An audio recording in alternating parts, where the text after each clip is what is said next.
IIPC, Instituto Internacional de Projeciologia e Conscienciologia. Fone 3025 3135. Acesse www.iipc.org.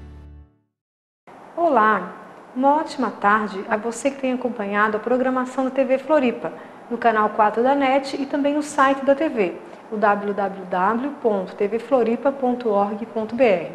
Nas quartas-feiras temos conversado com os professores do IIPC e hoje temos a presença do professor João Marcelo Correia. Ele tem vindo aqui já algumas vezes, né, professor? Isso. É engenheiro eletricista, atua na área de TI, Tecnologia da Informação e Telecomunicações, e também é voluntário e professor do IIPC aqui em Florianópolis. O professor João Marcelo hoje vai conversar conosco a respeito do tema robotização existencial. Até em função de que na semana passada tivemos o Dia do Consumo Consciente e esses temas estão ligados, vamos ver de que maneira. Professor João Marcelo, boa tarde, seja muito bem-vindo aqui à TV. Boa tarde, Eliane, obrigado. Boa tarde, telespectador. João Marcelo, a robotização existencial, né? Do que se trata esse tema, a relação com o consumo consciente ou não? Então, Eliane, a robotização existencial, segundo a Conscienciologia, ela tem uma relação da vida da pessoa quando ela é muito focada só nas questões materiais. Então, mesmo quando ela procura, às vezes, uma ajuda dentro da religião, ela é ainda focada na vida física, de como ter saúde, apenas saúde, recursos financeiros. Então, ela faz todo o planejamento dela só focada basicamente nisso. Isso é um processo já doentio da robotização existencial, né? É fazer as coisas no automático, professor? Então, como é que o processo da robotização se estabelece, né? Começa pelo sonambulismo existencial, né? O sonambulismo é bem conhecido do público, né? O sonambulismo comum, que durante a noite a pessoa se levanta, ela não acorda, na verdade ela se levanta, executa atividades na casa e volta a deitar na cama e acorda no outro dia e não lembra o que aconteceu, né? O sonambulismo existencial que provoca esse processo da robotização é a pessoa realmente fazer as coisas no automático, né? Tomar a atitude sem maiores reflexões, sem usar, como diz, usar a cabeça, né? Ela segue o que a sociedade em geral meio que determina e ela não questiona sobre isso, né? E até mesmo a mídia, as propagandas, né? Aquilo que a sociedade dita de alguma forma, ela não seleciona. Exatamente, né? Então ela atribui os valores dela aos valores das pessoas à sua volta ou familiares, né? E ela não tem valores próprios. Então ela fica no processo sonâmbulo, ela executa porque ela acha, ela crê, acredita que aquilo é o melhor, mas não faz uma reflexão de fato mais profunda das ações dela no dia a dia, desde a pequena ação, né, às ações mais complexas, como a tomada de decisão de mudança de emprego, ou, enfim, né, coisas desse tipo. Ou até né? mesmo questões assim mais profundas sobre o objetivo dessa vida, o que nós estamos fazendo aqui, né, como podemos evoluir. Então, nesse caso, não tem esse tipo de questionamento. Exatamente. Então, dentro da Conscienciologia, a gente entende que no universo só tem duas coisas mesmo, a consciência e a energia, né? Então, a matéria é um subproduto da energia. E tudo isso é utilizado, essa energia, para a manifestação da consciência. Então, no momento que eu crio uma regra, um padrão de valores que não é meu, que não é da consciência, mas focado em conseguir mais energia, ou só manipular a energia e não em si aumentar o nível da evolução da consciência, que é o que interessa de fato, né? É entender como que a consciência ela evolui. Então ela já está no modelo de robotização existencial. Isto é, ela não está executando aquilo aqui na vida na Terra, o que ela realmente deveria fazer, que era trabalhar no processo da evolução da consciência, não em si ficarem com foco da atenção nos bens materiais, né? Só nos bens materiais. E dentro das pesquisas da conscienciologia, o que leva essa robotização, esse sonambulismo? Quais seriam os fatores, né, que fazem a pessoa agir, viver dessa forma? Bom, sempre começa na própria pessoa, né? Então, a pessoa não pode chegar a atribuir a culpa a outros, né? Na verdade, o que nos cerca favorecem menos ou mais, mas quem aceita essa condição é a própria pessoa, né? Então, por exemplo, desde que a gente nasce, na verdade, a gente recebe um nome e nasce em um determinado país, a gente tem que seguir regras, né? E não necessariamente são as regras mais adequadas, né? Eu vou citar uma para você, que eu, por exemplo, nascendo no Brasil, é obrigatório o alistamento militar, né? Uma apresentação para alistamento militar aos 17, 18 anos de idade, né? Eu fiz isso, né? Fiz a minha apresentação, tudo, mas eu acho que isso deveria ser opcional, né? Mas são regras da sociedade, a gente tem que nascer naquele país, então entra no processo de robotização. Com robotização vem a ideia de programação, né? Você tem um robô, você programa ele para fazer aquilo que você quer que ele faça. Então, aí você entrar num processo de robotização é se deixar ser programado pelos outros para executar coisas que lá no íntimo, se você fizesse uma maior reflexão, você não o faria, porque aquilo não é ético, não é correto, não é o melhor. Então esse E dentro da tecnologia, a palavra robotização tem a ver até com a robótica, né? Você até atua nessa área de tecnologia, drones e tudo mais. Qual é a relação que a gente podia fazer com esse tema e até a tecnologia quando ela é usada de maneira saudável e de maneira patológica? Então, Eliane, assim, quando se fala em robô, se pensa em coisas muito sofisticadas, né? Tem essas entrevistas com pesquisadores japoneses que estão bem avançados nessa área, etc. Mas, por exemplo, a máquina de lavar roupa que tem na minha casa, na sua, é uma espécie de robô, né? Muito simples, né? Mas ele tem uma programação, né? Esse é um tipo de exemplo de tecnologia muito bom, se a pessoa souber usar. Por exemplo, na década, não muito tempo, década de 60 ou 70, poucas pessoas tinham acesso a máquina de lavar roupa, né? Até hoje ainda, muita gente, famílias não têm máquina de lavar roupa, né? Mas olha o tempo que consome de uma pessoa lavar roupa. O tempo é grande. Esse tempo, se a pessoa usa um robô para lavar a roupa e esse tempo que sobrou, né, usar para ficar mais próximo dos filhos, na educação deles, ficar mais presente dentro da família, é uma ótima aplicação. Isto é, a tecnologia em si, ela é neutra. A maneira como a consciência usa, a pessoa usa aquele instrumento, e isso sim faz a diferença, né?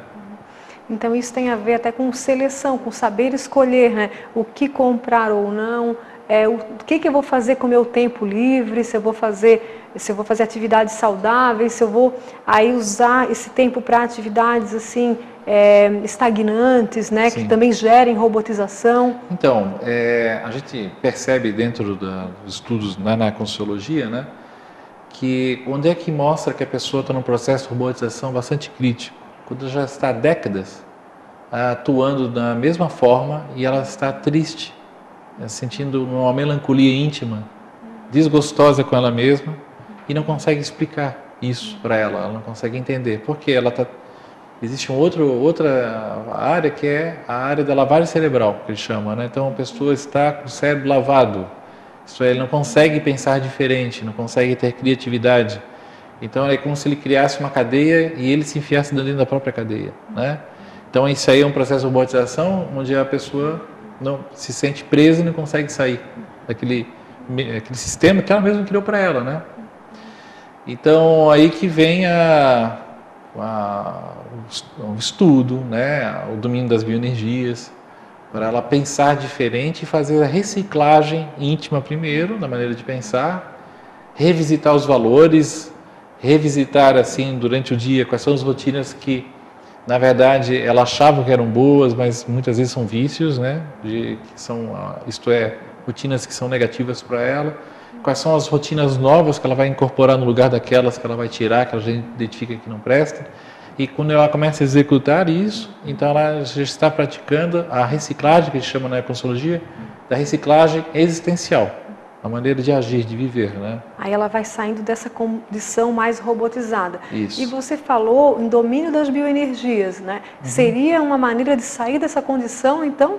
Sim, ajuda muito, né? Por quê? Nós entendemos também que as energias, né, que a gente troca com os ambientes, com as pessoas, elas são impregnadas com as informações, com ideias e emoções, né? Então, se você procura mudar a forma de pensar, mas as energias que você mesmo acabou criando em volta de você, estagnantes, ou com várias rotinas que não são positivas, você tem que mexer com essas energias, tem que trabalhar elas para reciclar, inclusive, as energias da casa onde você mora, as energias suas, começando em você, né? Então, isso são atividades paralelas que devem acontecer para que você tenha realmente uma reação melhor contra a robotização, né? E na Conscienciologia, no IPC, seja em Florianópolis ou outras cidades, tem cursos com aplicação de técnicas, né, que trabalham essa questão energética sem estar ligado à religiosidade ou qualquer outra crença, né? Como é que acontece esse trabalho energético nos cursos do IPC? Então, Eliane, a gente pensa o seguinte, que o mais importante para a pessoa é 99% prática e 1% de teoria, né? Claro que o telespectador que vem à nossa palestra, que a gente tem palestra sextas-feiras, vai fazer um curso, vai ver talvez muitas novidades, muitos neologismos, que é a parte teórica, né? Mas o que a gente vai realmente procurar propagar para a pessoa é que daquela teoria que ela vai ter acesso, ela já colocar em prática, né?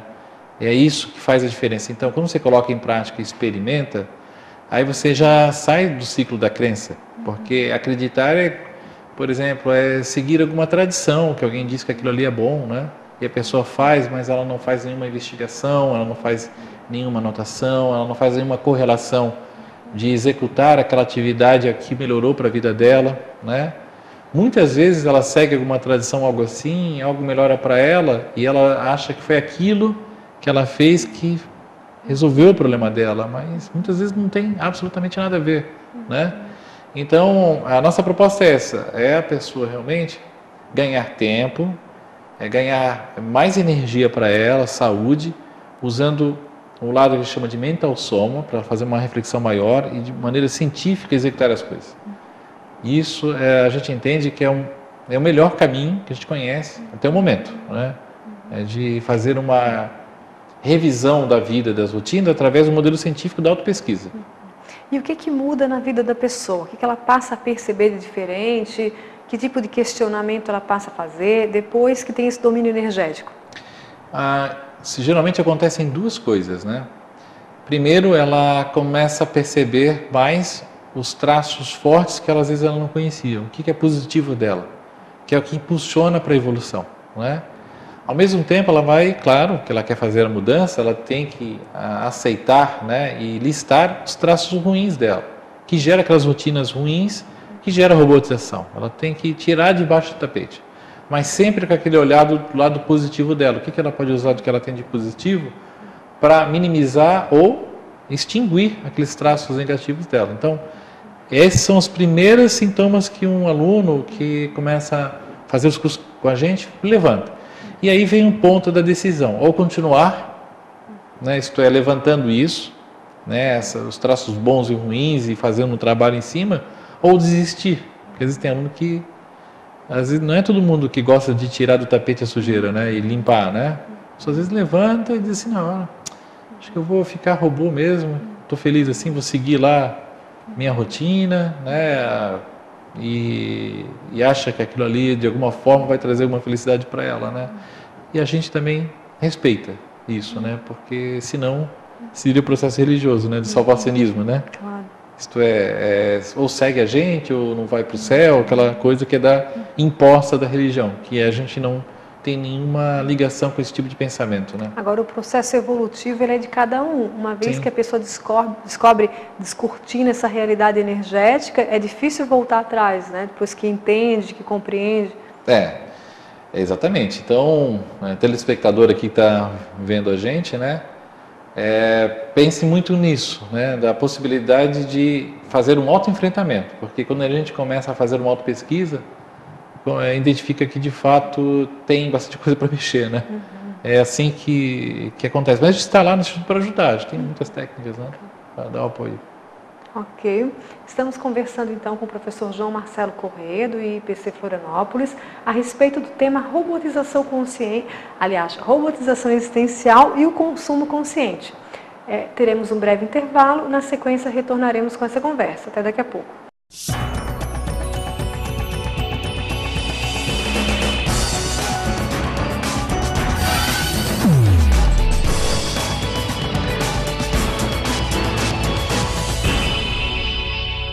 IIPC, Instituto Internacional de Projeciologia e Conscienciologia. Fone 3025 3135. Acesse www.iipc.org.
IIPC, Instituto Internacional de Projeciologia e Conscienciologia. Fone 3025 3135. Acesse www.iipc.org. Retornamos com Floripa em Foco, hoje conversando com o professor João Marcelo Corrêa, do IPC Florianópolis, a respeito da temática robotização existencial relacionando com consumo consciente. Professor João Marcelo, no bloco anterior, enfatizamos a questão da robotização, o sonambulismo, você contextualizou esses assuntos, E a questão, então, do consumo consciente, Como a pessoa pode discernir se ela está sendo muito consumista, consumindo coisas que não tem necessidade, quando esse consumo é mais saudável, quando ela está robotizada nesse processo? Então, Eliane, uma maneira fácil de identificar um consumo mais negativo, um consumo negativo, é quando a pessoa está num estado que ela, de uma certa tristeza íntima, a gente falou no quadro anterior, e aí o que ela faz? Ela faz compras, e aí o que acontece? Uma felicidade, eu não digo felicidade, mas uma alegria, é efêmera. Então é como se a emoção da pessoa fica em dó, ela faz uma compra, sobe em up, fica um tempinho em up, cai de novo. Isto é, ela vive num processo de montanha-russa emocional. Então, e aí o que acontece? Ela acaba, de alguma maneira, escondendo o verdadeiro motivo daquela melancolia íntima, através do consumo compulsivo. Não é só aquele consumo que a pessoa acumula coisas em casa, mas de fazer compras que não são prioritárias para ela, que não vai agregar valor efetivamente para ela, para a execução das coisas que ela tem que fazer. Então acaba mascarando, e isso é um problemão, porque ela pode morrer assim. Se não faz uma reflexão maior, ela vai dessomar, né, que eles chamam, né, perder o corpo físico, e não vai tomar nenhuma atitude para sair desse processo do consumo patológico, né? João Marcelo, então a pessoa, ela sente um mal-estar, ela não reflete sobre aquilo e um comportamento possível é o consumo. Então, compras, adquirir coisas que muitas vezes a pessoa não precisa. É isso mesmo. E como a pessoa pode fazer uma reflexão, né, identificar isso eu preciso ou não, é necessário ou não, ou o que está acontecendo comigo, como é que se faz esse processo? Aí entra na autopesquisa, né? É isso mesmo, Eliane. Não tem uma saída melhor do que essa. A autopesquisa é ela que vai determinar realmente quais são as ações que aquela consciência vai ter que tomar para fazer a retomada da vida dela e sair do processo da robotização, né? Que é isso, né? De ficar criando rotinas e não saber nem exatamente por que as executa, né? E isso é associado também ao domínio das energias, né? E a autoconscientização, que chama multidimensional, né? Que é a pessoa saber quem ela realmente é, né? Ela dissociar a ideia de que ela é o corpo físico dela. Na verdade, ela está usando um corpo físico. A consciência não é o corpo físico. Aí já começa a facilitar a mudança de valores na vida, de identificar o que é realmente mais importante para ela ou não, né? E além disso, quando a pessoa domina mais as energias, ela é menos engolida pelos outros. Isto é, está num ambiente, né? Tem um exemplo clássico assim que é os jogos de futebol, né? A pessoa começa a ver alguém gritando ali, ficar revoltada porque o time está perdendo e o time dela está perdendo também. Quando vê, ela está numa emoção super negativa, mas foi de certa forma induzida pelo ambiente, né? Então ela começa já a viver com mais serenidade, trabalhando com emoções mais positivas, não entrando nesse negócio de montanha-russa de uma emoção. Ela já se questiona e usa mais discernimento, né? Exatamente. Agora, João Marcelo, você falou do futebol. Quais outras instituições promovem a robotização? Ou podem promover a robotização? As irmandades em geral, né? Seitas, muito forte, né? Religiosas. Partidos políticos, né? Que se fala tanto agora por causa da eleição.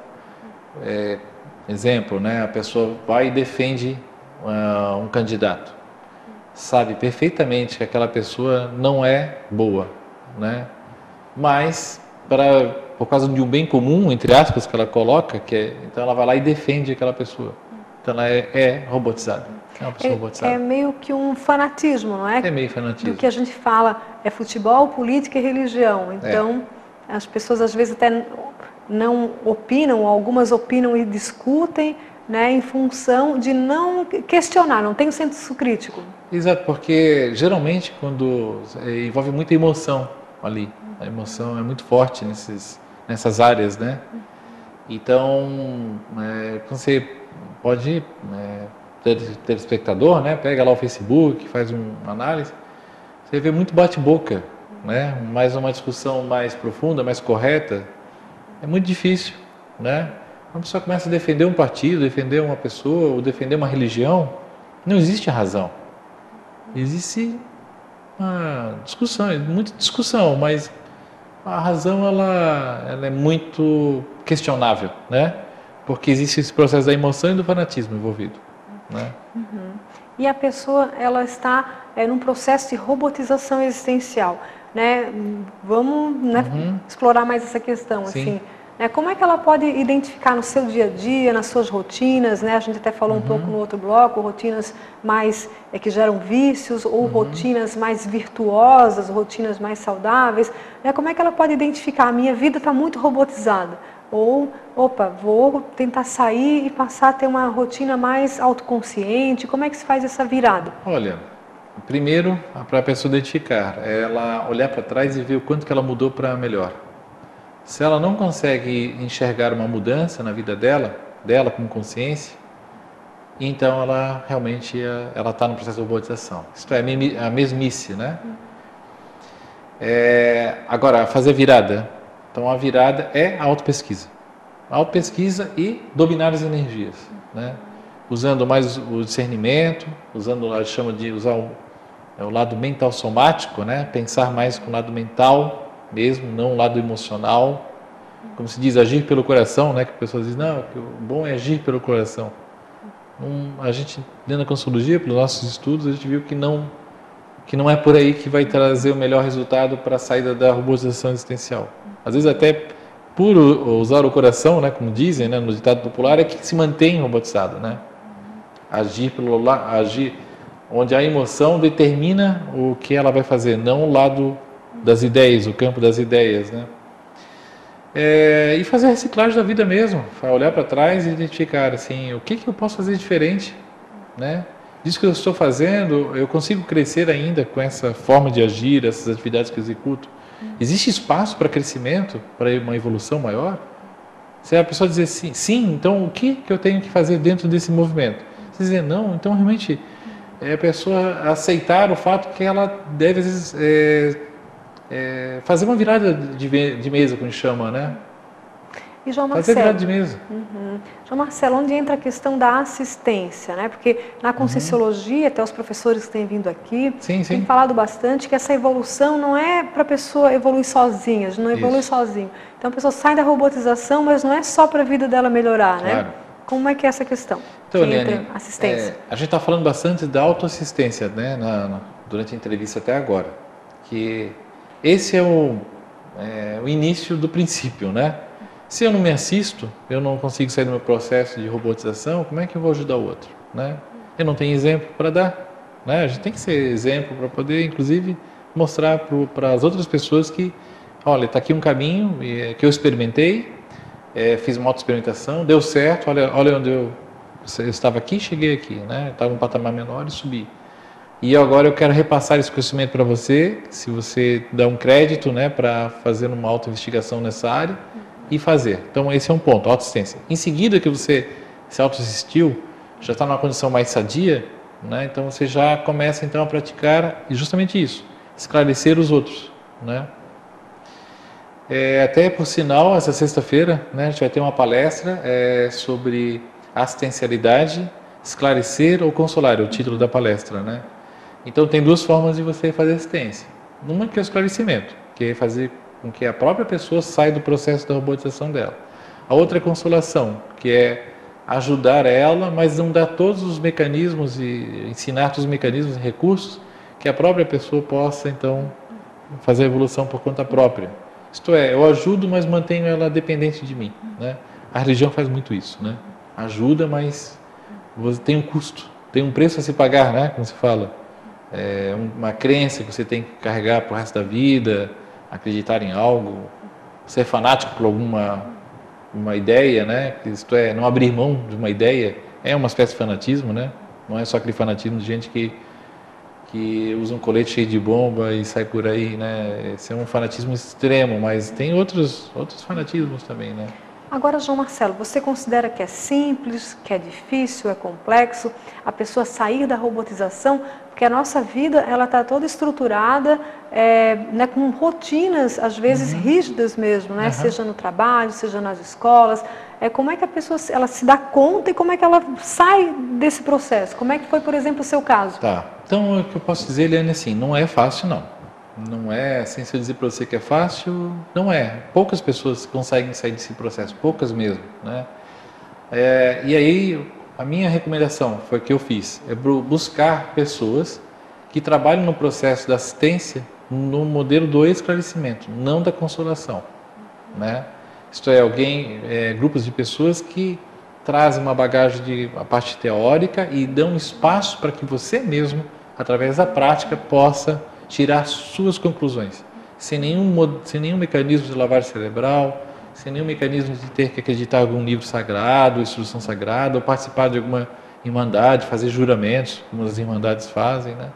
Efetivamente você ir direto ao ponto, direto ao assunto, que isto é, como eu vou me assistir para em seguida então eu retribuir, aí sim, esse é o preço, mas é um preço positivo, e eu retribuir ajudando a outra pessoa também a E no IPC, se estuda também a questão da projeção da consciência, projeção consciente. Essa ferramenta, esse recurso também ajuda a sair da robotização? Ajuda porque a pessoa ela começa a ter uma noção mais real de quem ela é, né? Bom, Eliane, eu acho que era importante reforçar, né? Que o telespectador está vendo essa entrevista, né? Está nos escutando, mas a gente tem uma palestra então que é sexta-feira, né? No edifício Maxins, na Avenida Rio Branco, às 19h30 começa a palestra, vai até às 9h30, vai ter exercício energético nessa palestra, com as energias, né? Também. E é sobre assistencialidade, né, e voltado ao esclarecimento ou consolação, né, seriam as duas temáticas, né. João Marcelo, encerrando agora o programa, poderia falar sobre o próximo curso que começa em breve no IPC? Então, vai começar o CIP, né, que aí, sim, a gente vai abordar todos esses assuntos, como esse aqui, mas aí um tempo muito maior, 2 horas, né, de discussões e debates, né, onde então o aluno também debate com o professor, traz seus questionamentos, sua problemática e a gente busca fazer uma reflexão maior sobre ela. E o curso tem 50 horas, se eu não me engano, né? 50 horas com parte prática e teórica. Ok. Muito obrigada, João Marcelo, pela sua presença aqui na TV Floripa, as informações esclarecedoras. Até uma próxima oportunidade. Obrigado também. Agradecemos a você, telespectador internauta, que tem assistido, acompanhado semanalmente as nossas participações aqui na TV Floripa. Agradeço a todos e até a próxima quarta-feira. Até lá.